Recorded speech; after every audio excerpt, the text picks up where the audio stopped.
I recently did an unboxing and review video of the Aquarium Co-op light. While reviewing the specifications of that light, I realized that there are 4 terms that I feel we should discuss when purchasing any aquarium light. That being PAR, Kelvin rating, lumens, and IP rating.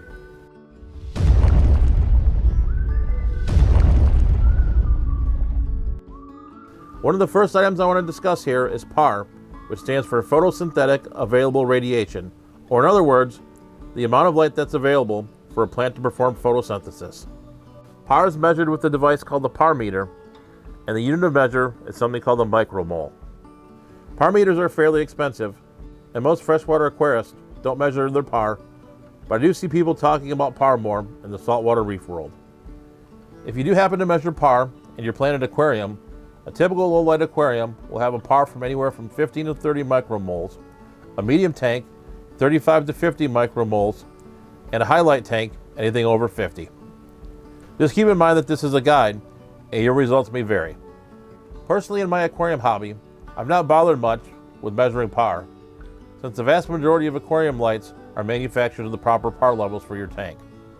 If you're using something like an LED floodlight or shop light, I would go with the assumption that the PAR level is lower, and then use trial and error if you want to start playing with higher light plants. You may also run into a term called PUR, or PUR, which is photosynthetic usable radiation, or basically the PAR wavelengths that are absorbed by the plant. I really don't want to delve too deeply into PUR, since most of the industry talks about PAR, but I do want to mention it in case you run across it. So now let's talk about Kelvin rating, which is the measure of the color spectrum of your light. Kelvin is noted by the letter K, and is typically referred to in a number that's in hundreds and thousands, for example, 6500 K. For your typical freshwater aquarium light, you'll generally see numbers between 4500 and 7500. Lights on the lower end of this range will be more yellow, while lights on the higher end will have more of a bluish tint. If you go to your local hardware store and are looking to purchase a light bulb, you may see something on the bulb that either says warm white or cool white, and that refers to the color spectrum on your bulb.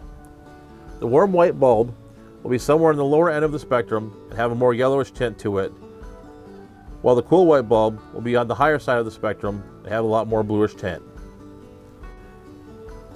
As long as you're buying a light on the typical spectrum, the choice of Kelvin really comes down to personal preference.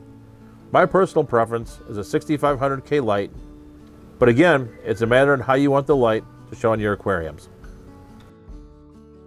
Lumens, or how bright the light is another term that we should think about. Like the Kelvin rating, it is reflected in hundreds and thousands. For example, 1100 lumens. Understanding lumens is very intuitive. The higher the number, the brighter the light. This is another feature that you'll see in looking at non-aquarium lights as well. I really can't tell you that a specific aquarium light should have an X number of lumens. However, lumens are a great comparator when comparing one light of similar size to another. Understanding the IP, or the ingress progression rating system, is also important when looking at how waterproof your fixture is.